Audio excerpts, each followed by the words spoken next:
Hello, guys. I am Shane Davis, 20-year comic book veteran. I'm here with Yanzi. Today is the day we are talking once again about the American comic book industry as Marvel Comics is begging you for a second chance. Let's get into this. But before we do, please hit like, subscribe, ring the bell for notifications as we do talk about comics, a little pop culture, a little this, a little that. And here we go. Jonathan Hickman and Bryan Hitch create Ultimate Invasion for Marvel. Now, interesting enough to me, I'm a big fan of Bryan Hitch on Ultimates and the Ultimate Universe. I remember when it came out on the scene, I was sucked into this little pocket universe of the Marvel Comics characters, and it was super successful, actually. You know, even the Fantastic Four run by Adam Kubert and Mark Millar was really awesome. They for the most part, Ultimates hit all cylinders. Now, interesting enough, the Ultimate line basically influenced the MCU that we have today.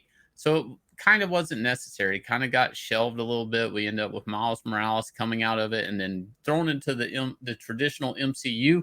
And to me, as a fan, hearing Bryan Hitch and Ultimates again perks my ears. And I kind of feel that's Marvel's intentions, that Marvel is actually trying to get fans from that era to look back at their books and their catalog and what they're doing, and what better way to do it than to have a project that encompasses both universes.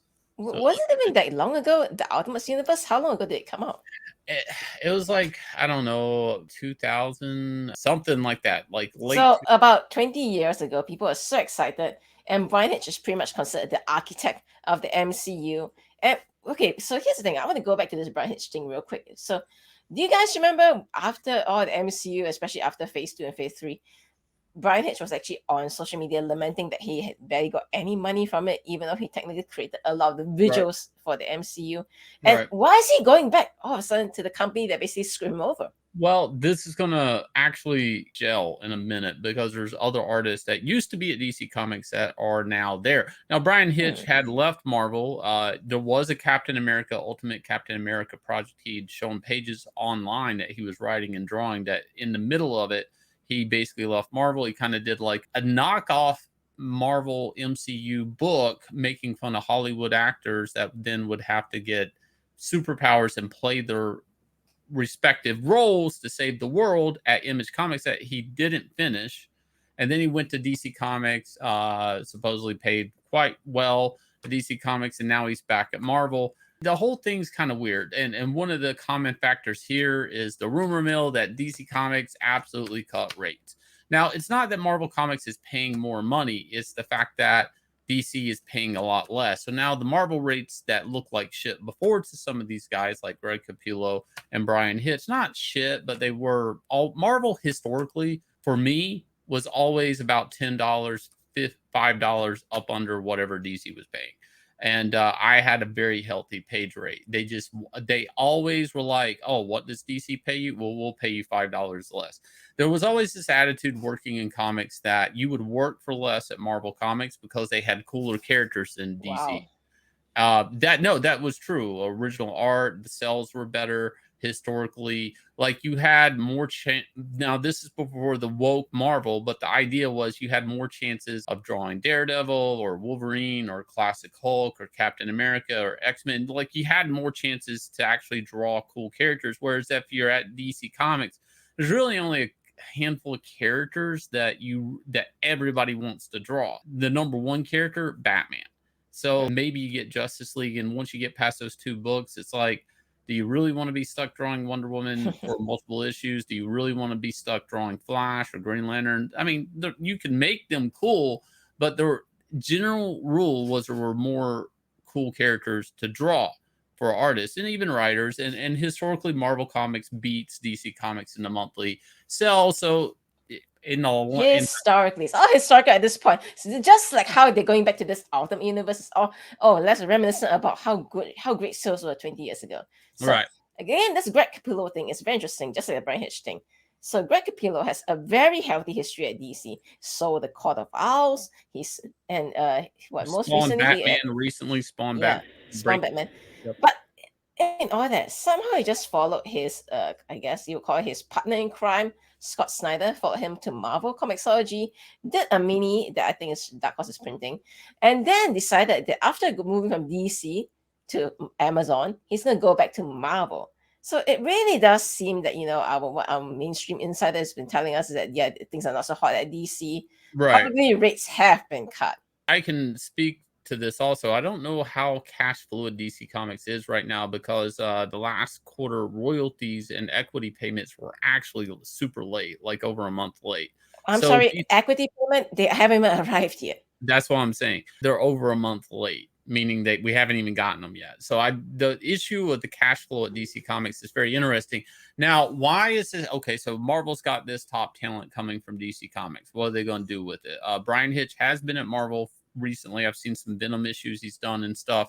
And that's the thing. They're going to put him on books that can justify his page rate, because even if it's below what he was making at DC, it's still probably more than Marvel's usually used to paying, because Marvel has been shopping for overseas cheap talent. This is, again, Globetrotter CB Cebulski. That was kind of like his thing, is go to foreign countries with, you know, a decent exchange rate and try to find talent there.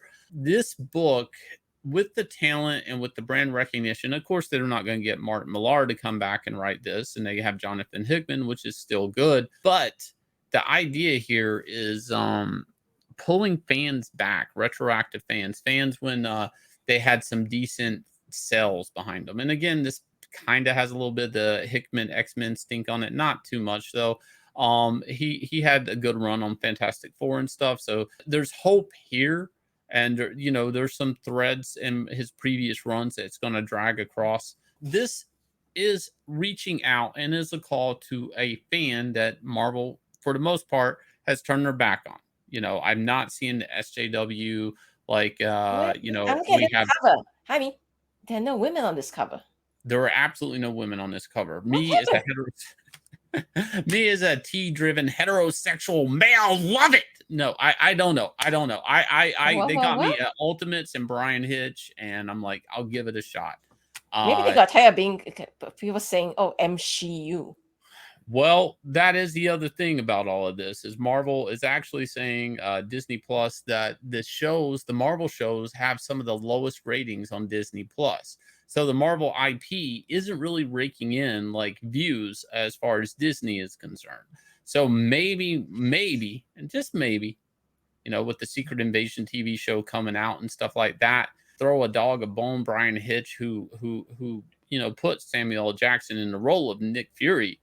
Maybe Marvel has to actually start producing quality content. And I'm talking about Marvel Comics. What if Marvel Comics can't just exist because they're in the slipstream of all the success of the TV shows and movies? What if they actually have to get back to making actual good comics that people want to buy?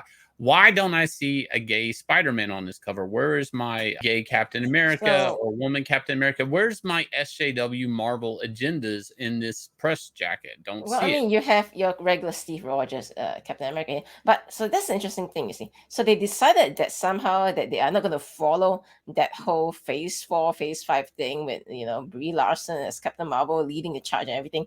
So what, you think this is an order from the top coming down and saying, hey, we need something to base new shows and new movies on, you guys better come up with something? Dude, don't get me started about the breath of fresh air of not seeing Captain Marvel on an image, on a group shot, power shot, and not seeing Captain There are no Marvel. women on this shot. Like, what the hell? I know, but trust me, like, it's coming. Issue 2, 3, whatever. No. This I'm is wrong. the That's bait. Wasp. That's Wasp No, here. it is worse. This is the bait to pull me back in. And I'm not gonna be there day one when this book hits the shelves. I'm gonna wait, because I know book 2, 3, they're gonna be like, gotcha, sucker. That's the whole thing, right? That's what they do. Well, That's they what gotcha these people me. do.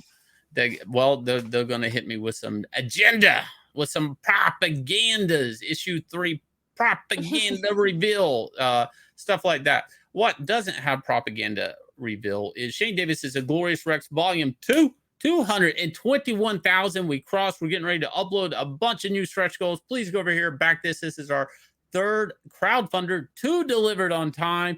The Wonderful World of Inglorious Rex.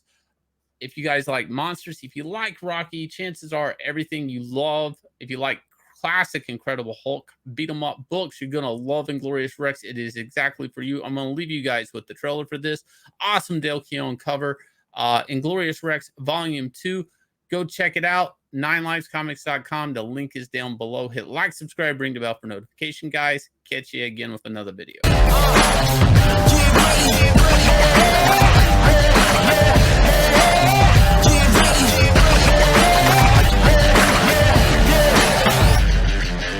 Who stepped on the scene?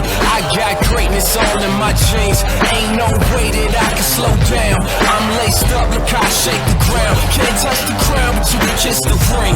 Close your eyes and see how I live a dream. I'm too smooth, MJ with the lean. Don't be fooled, I came through with the team. This is over their heads, how high can it go? I'm too over the edge, got my eyes on the goal. And we right back at it, keep them right on their toes. Look at the way that I move, this is all that I know. Cause I got the drive, I put it in gear. Line them up, I don't see no competitors here. If it ain't first place, we really can't settle for it. Let's go up, let's go up. Get ready for it.